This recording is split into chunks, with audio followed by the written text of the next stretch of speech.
Hey everybody, welcome to the early predictions for UFC 293, Adesanya versus Strickland.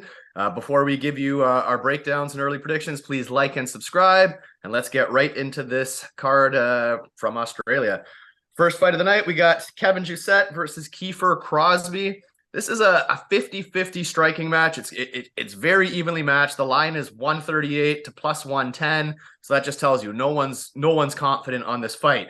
You got Kevin's coming from City Kickboxing, and you got Crosbie, who's coming from Ireland. All the finishing stats are on Crosbie. He's finishing fights on the regular, but they're almost all first round as well. So that's kind of scary. 8 of his 10 wins are first round finishes. So we don't know what this is going to look like as it goes deeper. And then you got Kevin Jousset, who's like half of his fights are decisions. He likes to draw the fight out and make it kind of a point fight. I mean, I want to root for the finish here. I want to root for Crosbie, but it's just it's a 50-50 fight, man. Like, this is not one I would be betting. So as for a prediction, I'll predict over 1.5. And if you want a winner, I'd really like to stab the dog, to be honest, but the fight's such a pass for me. What do you think? Well, just that he has showed a little bit more well-roundedness. So he is a judo black belt with some BJJ mixed in there as well. So I don't think Crosby has those accolades as well. I think Jousset, I would say his name is Jousset because he's French. I don't know. Oh, oh, you know what I mean? Like, I would say so. But yeah, I think he's the more well-rounded guy. And like you said, if he draws this thing out, what do we know? Major red flag in most guys are guys that have first round finishes and stuff like that and have never been drawn out. Jousset at least knows how to take things down to the decision. It's not that you want to see a decision, it's just that's the type of fight that's probably going to win this fight, to be honest with you. Uh I'm gonna take Jousset. The over 1.5 is great. I think as long as his chin holds up, he should win here. City Kickboxing, Israel Adesanya card. This is set up for him to win. So all he has to do is go out there and perform. That's my analysis on it. Yeah, and I thought the exact same things. There's a few spots where they look like setups here. And speaking of setups, going on to the next fight of the card, we got Shane Young versus Gabriel Miranda. Shane Young is terrible. I don't know if any of you remember this guy, but this is a guy who just lost to Blake Builder. He's a guy who shouldn't have even had that fight. Like, neither of these guys are really UFC caliber fighters, but you got Shane Young, City Kickboxing, Australian. That's the only reason he's on this card. And just like what happened last night in France, they're trying to set up the hometown guys to win. So, I mean, Shane Young, they're setting him up to win, and I still can't trust him. That's how bad this guy is. Gabriel Miranda actually is a grappler, so if he can take Shane Young down, he should be able to tap him out. The guy's 16-6 with like 15 submissions, so you got to think if he can get Shane Young down, he should be able to tap him out. If it stays on the feet, you probably got a Shane Young decision. The guy's not really a big knockout puncher or a big scary striker, even though I know he comes from City Kickboxing, but this fight's another dog or pass for me. Like, it's just not a good fight. Very low level. When you got two low level guys, anything can happen. So yeah, that's how I see it. What do you think? Is it me or Shane Young really overvalued in this spot? Like minus 160 for a guy that's on a 3-fight winning streak. I know Gabriel Miranda is not your John Jones, don't get me wrong, but the three guys that he lost to, there's Shane Young. Ludovic Klein head kicked him. So Ludovic Klein's been winning fights, but how's he been winning fights? By grinding them out. But he one kicks this guy? That's First a round. first round, right? Boom. Loses to Omar Morales. Ah, Omar Morales is such a fraud. You know what I mean? Such a fraud. He's like an average fighter at best, maybe on the lower half of the average. You know what I mean? And then he loses to Blake Builder. And we all know the fraud that Blake Builder is, right? So, I mean, he's shown nothing to be valued at minus 160. Nothing. Gabriel Miranda, on the other hand, like you said, he lost to Vitor Petrino. I believe that was a great fight because Petrino's actually a good fighter. He didn't get finished. He got did he get finished? No, no, this is the wrong guy. My bad. I was gonna say you're Yeah, mixing yeah, yeah, guys up yeah, here. yeah, yeah. My guy, because I was doing my research right before we got on. He just got beat by Benoit Saint Denis, right? But we all know what How good Benoit he is. looks like. Benoit looks like great. Last night he looked pretty damn good against Thiago Moises. So like that's a high level of competition. But before that, he was tapping guys out like no problem. So like you said, if this gets to the ground, he'll tap him out. I'm almost certain of it. How good is Shane Young? I don't think he's good at all. Duggar pass. I feel like he's overvalued. And this has nothing to do with analysis and like this is a striker versus grappler, blah, blah, blah, blah, blah. Usually I will take the grappler, but it's the value on the grappling line here for a guy that's 0-3 and has shown me nothing in the UFC. Absolutely. Next fight on the card, we got Blood Diamond versus Charlie Radtke. This is pretty simple. This is a striker versus grappler, and Blood Diamond has terrible grappling. So there's not much to break down here. I think Charlie's going to take him down, and he's going to tap him out. That's pretty much plain and simple for me. That's how I see it. With the odds here, we got plus 200 on Blood Diamond and minus 250 on Charlie. I think that's actually not bad value, to be honest.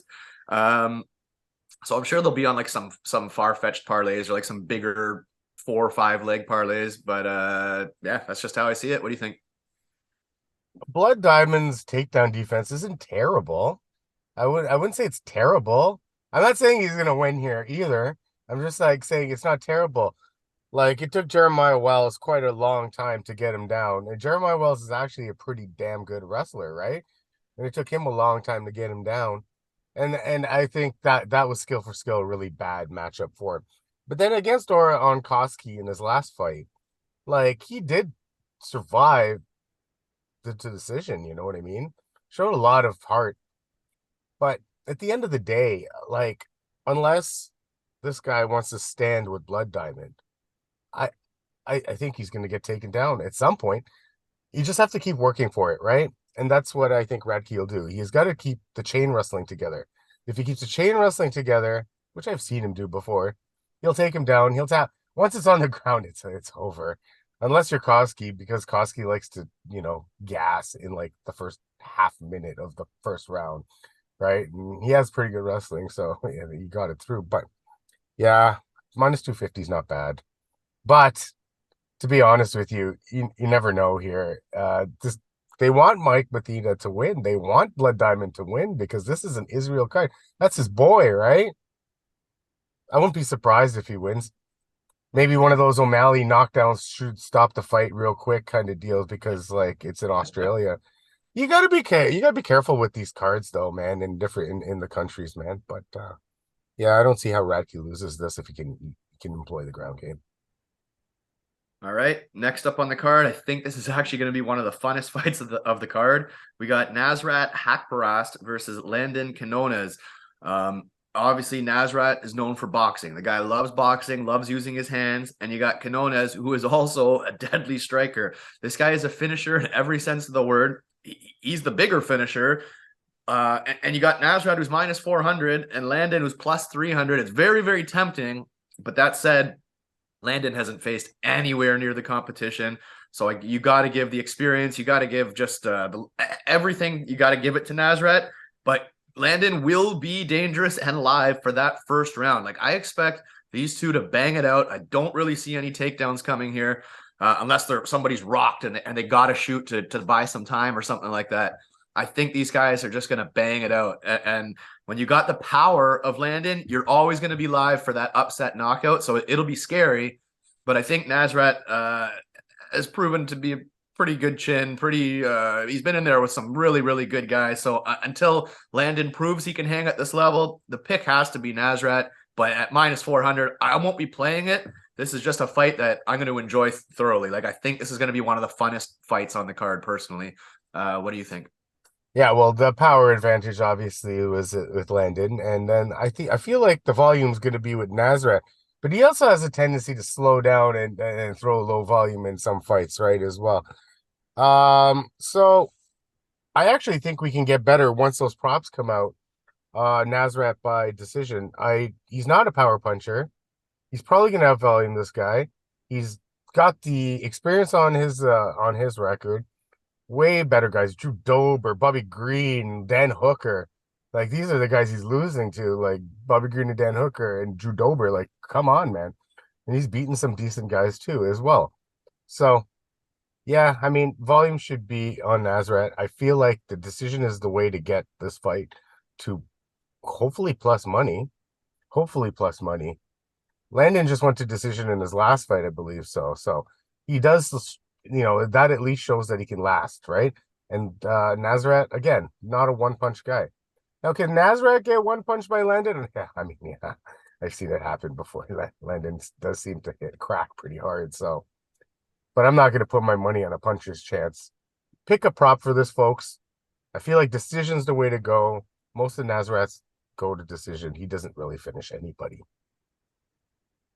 All right. Moving up on the card, we got hometown boy Jamie Mullarkey versus John Makdessi from Canada. We got Mullarkey coming in at minus 188, Makdessi plus 162. I actually like these odds. Now, if you're someone who's watched this channel for a long time, I seem to always fade Mullarkey, and I've been fairly successful on it. But this is one spot where I actually like Mullarkey, and I don't like him like as in, oh, I love this fighter or whatever. But I think stylistically, this is a great matchup for him. I think it's a setup for the Australian to win here. I just think he's too tall, too lanky, too well-rounded. I think if it was just a straight striking match, Makdessi would have a chance to crack that chin. But this is MMA. I think Mullarkey will kind of put the volume on him and score some takedowns and grind out probably a decision, to be honest. But I'm thinking I actually really like the minus 188. Like Mullarkey is susceptible to getting knocked out. It can happen, but I don't think John Makdessi is some huge knockout artist who's going to knock him out. I think he's very outsized here. So I'm going to take Mullarkey by being the more well-rounded, bigger fighter. And I feel pretty good about it, I think, unless you're about to talk me out of it. What do you think? No, I like Mullarkey here too. Now, you get this bad feeling before you get knocked out in his last fight. Oh, wow. Poor guy. He was winning that fight. But that guy was pretty good. I forgot what his name was. He was the Russian guy. And I think it was the Russian or the Chechen. One of those a European guy. He was a good young prospect, right? Muhammad Naimov. Yeah. But he cracks, right? But say, and everybody like, oh, Makdessi cracks too. He did when he was spinning back fisting guys back in the day. But like, he's 38 years old. He's obviously slowing down. This is obviously a setup fight for Mullarkey because I believe that last fight with Naimov was on short notice because his guy went. He canceled on him, so he took a short notice fight. So this is like a company guy that's getting someone that he thinks he could beat. That the UFC is helping. I feel like this is a setup fight, just like you said. And yeah, how many times have we seen John Makdessi on his ass now that he's older? You know what I mean? It's not the same John Makdessi that was spinning back fisting guys that we remember when he first came into the UFC. He was an exciting fighter. He's outsized here. He's probably outstrength and he's out grappled. So yeah, Mullarkey at minus 200 seems okay. Not 188. 188. I just look Unless it over. changed. Yeah, because people are smart, I guess. Yeah, minus 200 on 365 there. So I mean, it's not bad considering he was minus 4, 600, 500 or whatever against Naimov in the last fight. And there was other fights before that. He was like minus 300, so just minus 200. They're giving Makdessi a lot of faith for a 38-year-old, So yeah, Mullarkey for sure. I feel like the wrestling is actually going to work its way into this. Yeah, I hate Makdessi's tired. Makdessi though, he's a tough guy, so I think this might go a little bit over the 1.5 mark. I think it's a decision. Yeah, it's and Jamin Mullarkey, like that one punch there, I don't feel like Makdessi can land that same punch because like I just don't think he's that fast. Am I wrong? I don't know. He's just so small, man. He's gonna have to get inside, and I think Mullarkey's gonna be very conservative, and he's gonna know to grapple this after being knocked out. I expect him to. Right, exactly. That's my thought there too. Like he's obviously knows he needs to get a win. He's obviously knows that the UFC is giving him a rub here, so he's gonna take this fight a little bit more cautiously. Right? That's what I think as well. I think so. All right, moving on. We got Jack Jenkins versus Jose Kape Mariscal. Jack Jenkins is coming in at minus 210, Mariscal plus 175. I think this is a very even matchup, to be honest. Mariscal just beat that who Trevor was it? Peak, baby. Yes, that's exactly it. And he showed pretty well-rounded skills. He showed competence in grappling, showed a pretty good chin and decent striking. So, and that's pretty much exactly what Jack Jenkins is. So I think they're pretty mirrored images of each other.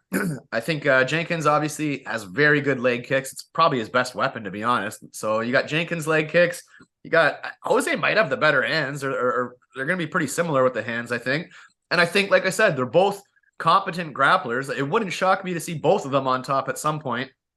The problem I have here is I think it's very evenly matched up. I think we're going to have a close, competitive, long, drawn out fight.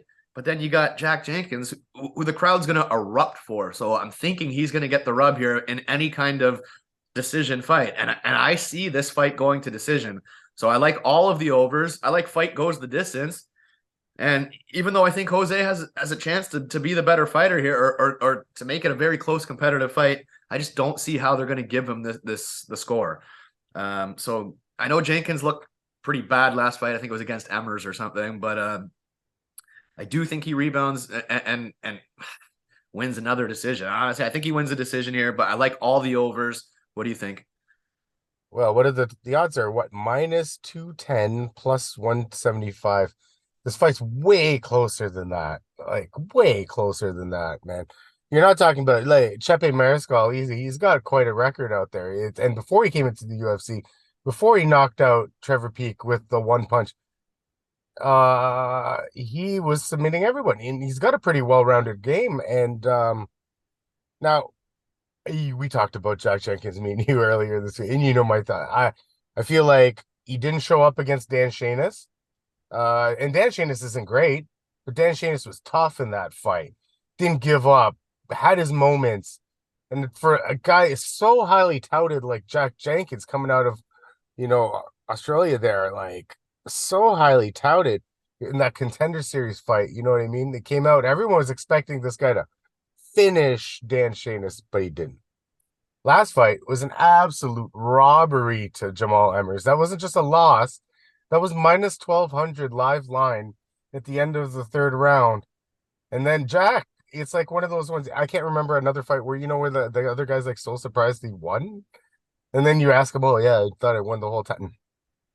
He didn't. Jamal Emmers controlled him pretty handily there. But Jamal Emmers as well has the fight IQ of a rock, right? And he doesn't know when to push when he has the edge and use it to his advantage, right?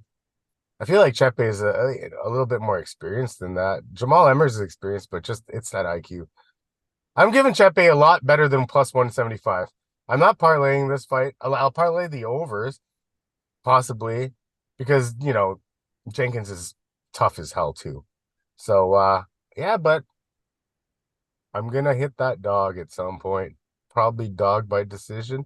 Probably get a good decision line on plus 175, to be honest with you.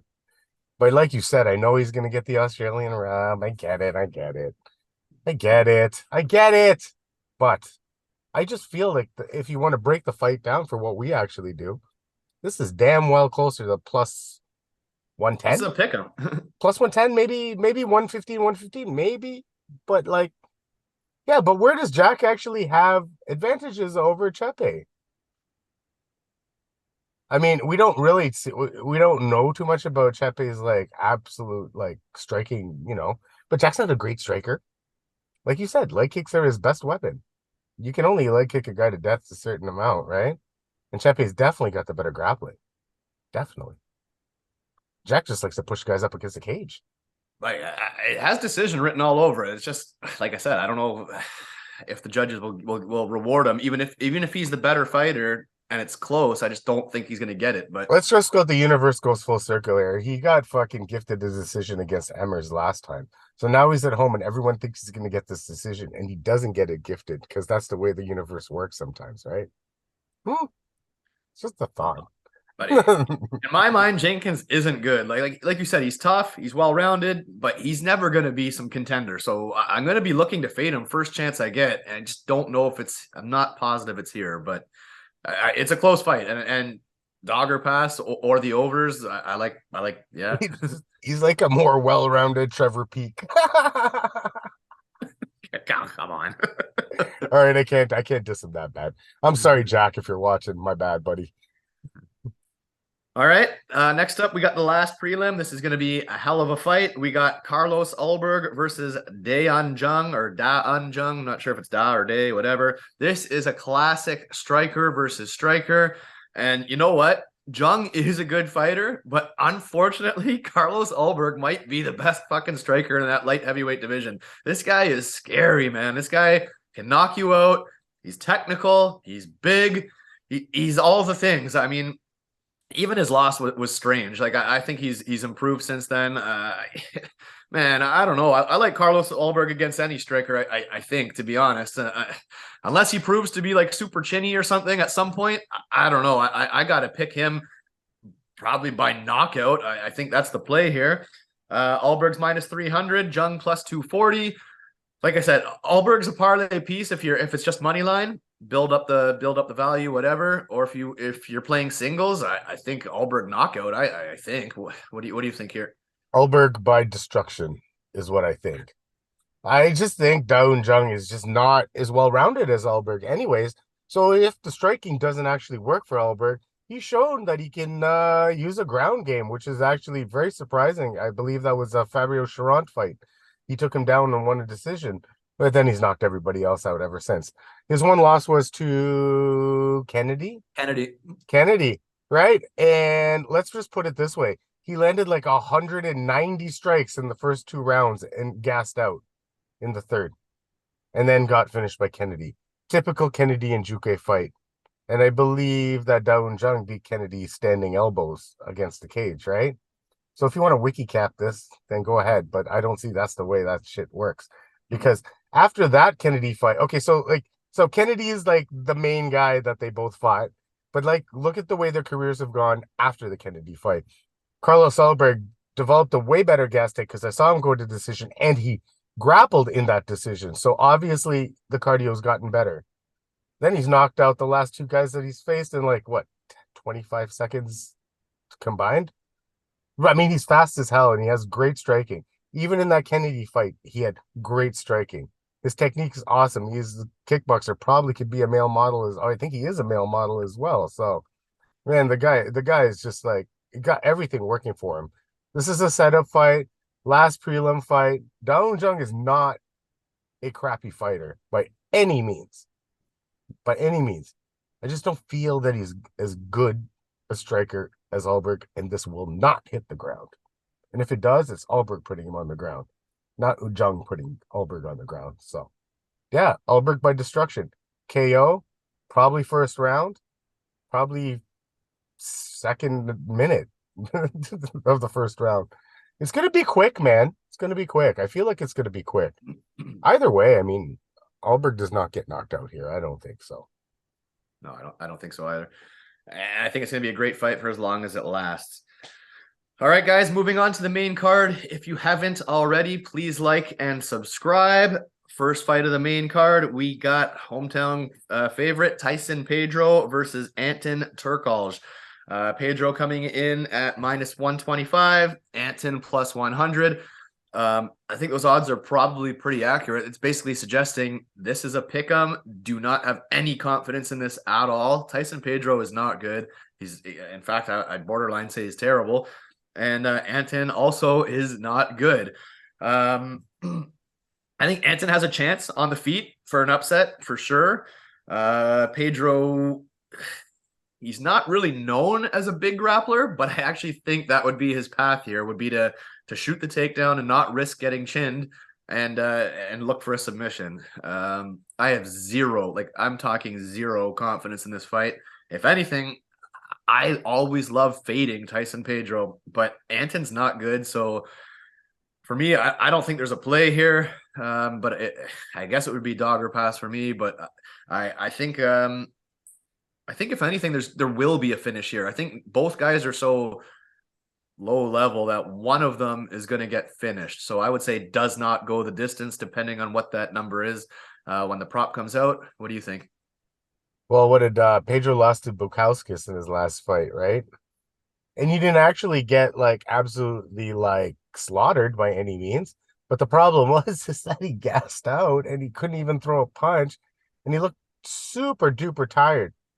Now, Antoine Turkalj, here's where I got the mix up because I was looking at that fight. He lost his ass to Jailton Almeida, like real quick because Jailton's Jailton. And then he lost to Vitor Petrino, 30-26s, 30-27s, right? So he got massively outgrappled in that fight, right? Because Petrino put him on the ground time after time after time. So now the way I look, Pedro, what's his last two fight wins were Harry Hunsucker and Ike Villanueva. Pretty shitty, but I feel like Antoine Turkalj is in that tier of fighter of Harry Hunsucker and Ike Villanueva. This fight's in Australia. We talked about setups. This fight's in Australia. Tyson Pedro, he's got the Maori writing all over him. He's, New Zealand guy, I believe, because he's, he basically looks like an all-black rugby player. So, like, and minus 125 is it's actually not bad. Like, I don't have any value on the dog here. I can't see any value on the dog. I think everything points towards Tyson Pedro actually winning this. He's got to employ those leg kicks and body kicks that he always does, and that would be the thing that would win him the fight, I believe. So, I'm gonna go Pedro because I feel like there's value, and you know what? Everyone's gonna be looking down on him from his last fight with Bukowskis. I didn't think he'd get slaughtered. He didn't win that fight. He didn't win that fight, but he didn't get slaughtered. But there was no volume. If you watch that fight, there was a whole Yeah, lot of nothing. but I agree. But wasn't there a big layoff before that? Yeah, oh yeah. Yeah, I yeah, yeah. think So so, yeah. maybe he wasn't up to snuff, like fitness wise. It's been a thing for time, but it's not like Turkalj is some world beater either, right? So like I pound for pound, skill for skill, Tyson Pedro has better skills than Turkalj, and at minus 125, I'll take him. But if it gets any bigger than this, then this is a pass afterwards. All right, next fight on the card. We got there's one of these on every single card. It's the heavyweight slobber knocker. We got Justin Tafa versus Austin Lane. I'm sure most of you remember this is a rematch from a very nasty eye poke. It's strange because you got Tafa coming in at minus 250, Austin Lane plus 200. And I know there's not a whole lot you can take away from that first fight, but I remember thinking to myself that Tafa didn't look comfortable. Like, I didn't think he was looking so great. So I'm surprised he's coming in as such a big favorite here. And I think his line's going to continue to grow as well. I think when you look at the past experience and fighter history, Austin Lane's been knocked out before. Tafa obviously hits very hard, so I think the general consensus is Justin Tafa is going to knock him out. And you know what? I am going to ride that train, but like seriously, like I remember watching that fight and not thinking Tafa looked very good. I thought he looked very uncomfortable. I don't know if it was the length and the size and the range of Austin Lane, or maybe he didn't take that fight camp seriously. That said, Tafa was pissed after that. I remember he wanted a win bonus. He was talking all kinds of shit. I mean, the Tafa brothers are known to be a bit of hard asses. So, I mean, I guess that's kind of to be expected. But maybe that lit a fire under him and he's going to come better prepared to score that knockout here. I hope he does come better prepared because, like I said, I didn't like the way he was looking, but I will still ride Tafa knockout. What do you think? He was minus 150 last time they fought, and now he's minus 225. It's because he knocked out Parker Porter in the fight in between, right? So No, he hasn't fought in between. That was his brother. that was his brother? Yeah. No, no, that Yeah, was man. no. I just He looked at knocked out Parker Porter before that eye poke. August 26th. No, June 24th. June 24th was Justin Tafa, Austin Lane. And then Exactly. and This is a then month later. Justin Tafa versus Parker Porter was August 26th. Best fight odds No, have man. this on. Okay, maybe That, best fight odds have this wrong. that's Junior Tafa. His brother just knocked out Parker Yeah, Porter. but they're so stupid. Best fight odds screwed me over here. Yeah, no, Ah. no. Anyway, 150 to 225. What has he done before between that? I don't know. I hate this fight. I think it's a finish, anyways, whichever way it goes. Under 1.5. Justin, for all intents and purposes, should have the better striking here. But again, we've all said this before. If you can volume him, he can be out volumed. He's very low volume, and he does look for the one hitter quitter power. At minus 150, I would think about it, but at minus 225, I'm not so sure. I mean, odds are going to dictate if I put this on a parlay or not, and I don't think I will. I do like Tafa slightly because I don't believe Austin Lane's like legit, but was he the former Jacksonville Jaguar defensive player or something like that? Something like that. He's just big and athletic, so if he can avoid the knockout punch, he'll just kind of pitter patter him to death, maybe. Yeah. Anyway, I'm gonna go with Tafa. I don't like the odds though, because the odds have grown about $100 since the last time they fought, and I don't think anything's really gotten any better for Tafa since then. No, definitely not. All right, moving on. We got the featured fight. I actually hate this fight. We got my boy, Manel Kape. Anyone watched our videos, you know, I think this guy can be the future champ. I think he can be the champ right now, personally. And he is taking on Felipe Dos Santos. Now, Manel Kape, minus 350. Felipe Dos Santos, plus 275. And the reason I absolutely hate this fight is Manel Kape. Let's just go through this topology here for a second. So, he's had 5 canceled fights in the last year. Kai Kara France pulls out. Davison Figueiredo pulls out. Alex Perez pulls out. Rogerio Bontorin pulls out. Suma Jarip, or whatever, Suma, you know who I'm talking about, pulls Suma out. Derji, yeah, I know what you're talking about, yeah. 5 pullouts in the last year. Guys, nobody wants to fight this guy, and it's pissing me off. I think he was going to sleep Davison Figueiredo, and I'm a Figgy fan, but I think Manel Kape was going to sleep him. I think he was going to sleep Alex Perez. Kai Kara France is pretty tough. Maybe he makes it to decision.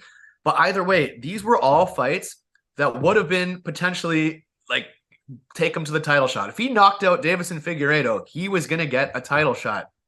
He'd get that rematch with Pantoja, which was extremely close. And again, I still think he can win that fight. So now he's going from what should have been a #1 contenders fight to taking on a young, debuting, undefeated fighter from the Shoot to Box camp who's got a ton of hype around him. Like, they're saying, guys, he's not a plus 275 underdog. This kid is legit. That they truly believe he's going to shock the world. I don't think he's going to shock the world, but they're saying that this kid is very good. And you know what? I don't doubt it. Like, I'm sure he probably is. But I hate this fight because he went from fighting a big name to potentially getting a title shot to all these guys pulling out, and he gets a super high risk, super low reward. He's not getting a title shot off beating Felipe Dos Santos. And chances are he's not even going to look great doing it, because if this kid's that tough, he might not look great here. And I don't know, like, to me, he didn't need to take this fight. So all the respect in the world for him doing this, because I don't think he needs to take this fight. He should be fighting a name, personally. And it's pissing me off that I think everybody's ducking this guy because he's a killer, man. Great striking, sometimes low volume, especially when he first came over. There was a couple fights where I was like, why isn't he throwing enough? But this guy was the risen champion, dominating. This guy is fast. He hits hard. He actually does have good grappling. I think some people think, oh, just take him down and submit him. Not going to happen. Trust me, he has pretty good grappling. He's hard to floor, hard to take down. And even when you do take him down, he has good submissions from his back. This guy is good. So I like Manel Kape. I hate the fight. What do you think? I hate the odds. I don't like the odds. Minus 400. I don't like the odds. I do like the under. The under seems like it's a good play. He is shoot to box, but then like there's 2 different types of shoot to box, right? But the only good thing about shoot to box fighters is that they go right after it. So this might force Manal to fight, right? He doesn't get to get comfortable, doesn't get to go on his back foot, doesn't get to fight. It's a dangerous fight, especially from a dangerous camp. This guy trains with dangerous people. Dos Santos trains with dangerous guys who've been winning too, right? Like, don't forget Charlie Olives and all those guys. Those are like some badass dudes, right? So it's Charlie Oliveira that's pegging this kid to shock the world. He keeps going, trust me, this kid's legit. It's scaring me, like, not scaring me to the point like, oh, he's going to do it. He's going to do it. But I just, if you're that young and you have that aggressive stuff, like, I'm sure the kid's probably durable. He's probably exciting. I don't know. To me, it just seems like a fight Cop didn't need to take. The problem is all the tape I've ever looked at, this guy, he's killing guys. You know what I mean? So I'm not going to see any skills. I'm get basically like he's going to be smoking guys. I don't think he's going out there and smoking Manal Cop, right? Not a fucking chance. He's going to go out there and smoke Manal Cop. However, I don't know. Like there's a, like you said, long layoff for Cop. Not his fault that this layoff, but is he ready for a shoot to box fighter? Because it's not the it's not it's the camp. It's the way they come out. I'm scared. Plus 300. I I don't know if I can get there. Manal Cop, I don't know if I can get there either at minus 400. I don't know if I can get to any money line here. I think the under is my play. I like under whatever they set it at. I'm hoping it's 2.5. That would be great, right? I'll revisit to see if I could like a money line. But if I'm gonna play this fight, I honestly have to say dog or pass. And it's gross because I like Manal Cop too. But I don't know. I can't parlay either one of these. I mean, I can't parlay Cop at minus 400 here. Now, let me tell you something though. If he was like a minus 250 or minus 200, I might think about it, right? There's a little bit more value there, but at minus 400, what's he going to add to me? And it's a dangerous, dangerous fucking fight. Dangerous fight. That's all. Yeah, 100%. All right, next fight on the night, we got the co-main event. I feel like this might even be my lock of the card. I feel like, unless I'm crazy here, but we got a heavyweight striking match. We got Tai Tuivasa versus Alexander Volkov. As of last night, Tuivasa was plus 170, Volkov minus 200. To me, I don't know if the odds have changed between then and now. Like, I feel like I got to hammer this line right now. I feel like Volkov's going to light this guy up. He's just a way better, more technical striker. I don't think Tuivasa is going to be able to get to him. And I think a couple very stiff Volkov jabs right down the pipe are going to kind of rock Tuivasa. He'll kind of do his shell up, and Volkov will unload on him until the ref stops the fight, almost like a standing stoppage, or maybe he falls over. But I think Tuivasa turtles up after eating a couple straight shots. Volkov gets the finish. So I like the Volkov knockout prop when it drops. But regardless, I think minus 200 is good value for me, at least. So I really like Volkov here. And I like Tuivasa. Don't get me wrong. I like the guy. But I got Volkov all day here. What do you think? I got Volkov all day too. Way more well-rounded striker. Tuivasa, like all his wins, he always he wants a big punch. It's the big overhand right or the big punch. There's no volume. There's no technical prowess to his fighting. He's just fighting. Volkov, on the other hand, his losses are all to like killers, man. Who are those last three losses? Are what? Aspinall, Curtis Blades, and who was that fucking third guy? Derek Lewis. I know Cyril Gahn. Cyril Gahn. Just the same though. But how did he lose to Cyril Gahn? He unanimous decision to Cyril Gahn. But Tai Tuivasa, listen, I watched Cyril Gahn last night. He does not hit like a truck. He does not hit like a truck. Because he should have had Spivak out there like 10 years ago if he hit like a truck. And he finished Tuivasa due to volume. You think Volkov's just going to stand there and, just get hit? No. This is going to look like Volkov versus Overeem. This is going to look like Volkov versus Romanov. This is going to look like under 1.5, man. Probably first round. This is going to look like the bigger Volkov versus Rosenstrike. Rosenstruck had a fucking way better one-punch chance at hitting Volkov, but Volkov dispatched of him pretty easily. Tai doesn't have the skills. I do not feel like he has the striking prowess to win this fight at all. Minus 220 seems like a fucking gift. Absolute gift. So he's already grown to minus 220 overnight? Yeah, minus 220 overnight. It's a gift, man. I love Volkov play here. I love a Volkov play. That's probably, yeah, like you said, our luck. That's 100%. at least, that's the one I feel strongest about, along with Ulberg. Like those two, I know they're favorites, but those two together are like, those are the two I like the most so far. All right. And main event of the evening, we got Israel Adesanya versus Sean Strickland. Adesanya as of last night, minus 500. Sean Strickland plus 380.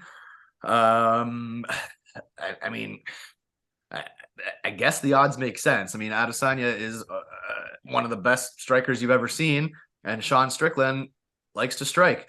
He's even said, even if I'm getting outstruck, I'm not shooting a takedown. He literally came out and said that, which was kind of stupid, but I don't think he Dumb probably though, man. You know that, man. He's grappling edges all the time and never uses them. Yeah, exactly. So he will stand and strike with him. So no one's going to be playing minus 500. You got to find some kind of prop here. So I think there's two ways you play this fight. You either think Adesanya is going to just pitter patter him to death and win a decision like he's done so many times, and he should be able to do that, or he seems to be taking this fight pretty personal, and you think he's going to go the Costa route and starch him early to make a statement, and because they seem to be under each other's skin. Or I think Sean Strickland isn't really bothered by it. I think he doesn't really care. He probably laughs this shit off. But Adesanya seems kind of pissed off. So is he going to starch him super, super early, or is he going to drag it out? I don't know. I'll wait for the props to drop to find something, because I'm not playing minus 500. That's for damn sure. And I think Adesanya would be wise to starch him early anyways, because Sean Strickland, if you let him get in a groove, he has this way of just walking forward and pressuring you and just staying with that long jab, makes you uncomfortable. And when he's walking forward like that, it takes away the leg kicks because he's not giving you any time to set up. And he just makes people uncomfortable. I feel like the longer it goes, the tighter this fight gets. But I think Adesanya still should do whatever he wants. I don't know. I got to wait for the props. I have no play on this fight right now. What do you think? I like the decision because I think Sean has a big hard head and it's just gonna and I feel like Izzy's his power comes from the other guy's power, if you know what I mean. It's like always like a great counter strike or something like that. I just felt like that fight against Costa, I don't think Paulo Costa is as good as advertised. That's all. But yeah, I mean that Alex Pereira fight where he knocked him down, Alex is like coming forward, like, and that's how Izzy gets it, right? Is other than that, like, I don't know if he really carries the one punch, like walk away Mark Hunt style fucking power. I don't know if he carries that. And Sean's durable enough to, I feel like, take Izzy's best shots. I don't feel like he beats him, but there is a path. If he can eat the best shots, like Izzy's got to throw volume here, right? That's the thing, right? Sean's going to throw volume. So Izzy's got to match that volume. And I've seen Izzy get lulled into these walk around low volume striking matches like with Romero or with some other guys. And they're like, why is this fight so boring? One of the Whitaker fights were boring as hell, right? So, not the one he finished him in. The other one was boring. So Izzy has a tendency to have a boring fight. This card's kind of shoddy at best. So am I crazy to think this is one of those Izzy boring fight moments? And if he gets too boring, Sean might, outvolley him. He's not going to finish. Sean's not finishing Izzy. Not a chance, right? So if Sean Strickland wins, if quote unquote, it'll be by decision because it'll be an out volume. But I hardly can see that happening in Australia. I can hardly see that happening. So the way I feel about it is Izzy wants to make mockery of this guy, drag it on, and I've seen this before. Izzy by decision is my pick. Because I feel like they're going to put it by finish, and you should get a better line on the decision line, if you ask me. That's what I think. I think the finish line is going to be the plus 150-ish, 160, and then I feel the finish, and then the decision line will be like plus 2 or plus 300, hopefully, because that would be awesome, right? I feel like that would be a great line, but who knows? I don't think you're gonna get that high. Nah, why not, man? They were giving what's the other day? One of those other fights that wasn't supposed to go, she got a really high decision line. So I don't know.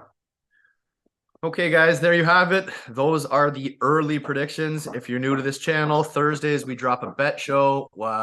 Basically, props usually come out on Wednesdays. So we analyze the props, we do our research over the week, and we come back Thursday with a bet for every single fight. We apologize for last week. We were both insanely busy with back to school stuff for the kids. We didn't get to one for the last card. Honestly, the last card was pretty garbage. The fights weren't bad, but on paper, it was a bad card. We were slammed. We'll be ready Thursday. We'll get you a bet for every single fight. Please like and subscribe. Drop us a comment. Let us know your most confident picks. Let us know who you disagree with on our side. And we'll see you Thursday. Have a good one.